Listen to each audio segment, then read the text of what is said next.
ব্যবস্থা আধুনিকায়নে প্রায় ৩ দশক আগে ১.৫ কোটি টাকা ব্যয়ে সিগন্যাল লাইট স্থাপন করা হয়।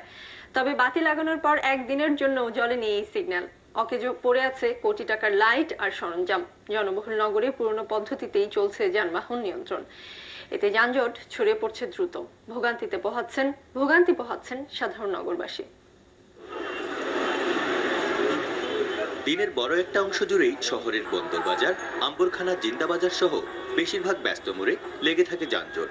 ক্রমবর্ধমান মানুষের এই চাপ সামাল দিতে সিলেটে নেই আধুনিক সিগন্যাল ব্যবস্থা।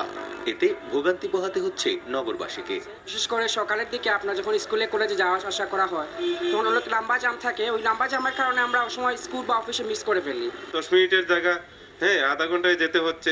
ওইটা যদি থাকতো, সিগন্যাল লাইট গুলো থাকতো, তখন একটা কন্ট্রোলে থাকতো সবকিছু।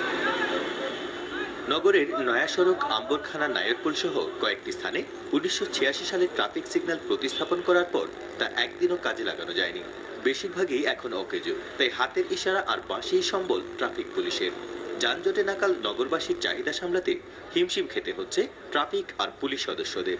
আমরা যখন সিগন্যাল দেই সিগন্যাল না থাকাতে একটা এসে পড়ে গাড়ি, সিগন্যাল থাকলে ভালো হইতো।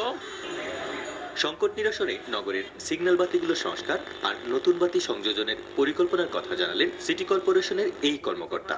টোটালি একে ডিজাইন করে স্থাপন করতে হবে। বাজেটেরও প্রয়োজন এবং এক্সপার্ট লোকদেরও প্রয়োজন এই বিষয়ে।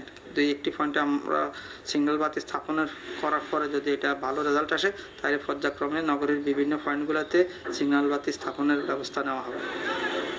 পরিকল্পনা দ্রুত বাস্তবায়ন করা গেলে নগরের যানজট অনেকাংশেই কমে আসবে বলে ধারণা সিটি কর্পোরেশন কর্মকর্তাদের। প্রত্যুষ তালুকদার, যমুনা নিউজ, সিলেট।